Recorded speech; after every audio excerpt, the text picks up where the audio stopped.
శుభోదయం. మీ ప్రకృతి ప్రేమికుడు మణిదీప్ కుమార్. ఈరోజు మనం హిల్ స్టేషన్ వచ్చాం.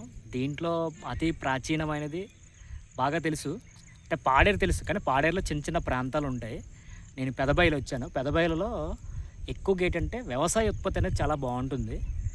మనకి ఆల్రెడీ జూన్ జూలై అంటే ఆగస్ట్కి వచ్చే టైంకి వరి అనేది ఎక్కువగా సాగు చేస్తారు. ఇక్కడ సంపాదన అంతా కూడా ఈ వరి మీద ఆధారపడుతుంది.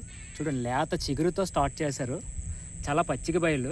ఇదంతా కూడా న్యాచురల్గా అంటే ఇటు కెమికల్స్ అవి వేసి పండించరు అనమాట. ఇటువైపు అక్కడ మనకి కొండల నుంచి వాటర్ వస్తుంది, కాలువల కింద ప్రవేశపెట్టుకొని హ్యాపీగా గట్లు కట్టుకొని ఈ వాటర్తో మాత్రమే ఇక్కడ ఈ పొలం అనేది పండిస్తారు.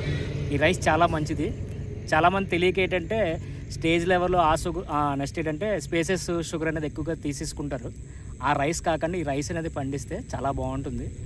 ప్రకృతి ప్రేమిడు కాబట్టి ఇలాంటివన్నీ తీసి నేను పెడుతుంటాను. చూసి ఎంజాయ్ చేయండి. ఇంకా చాలా వీడియోలు ఉన్నాయి.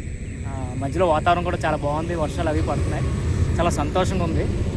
దేశం మొత్తం కూడా శాంతియుతంగా ఉండాలనే ఎప్పుడు నేను కోరుకుంటాను. ఇప్పుడు కూడా శాంతియుతంగా ఉంటుంది మన భారతదేశం. అన్నదాత సుఖీభవ. మీ మణిదీప్ కుమార్.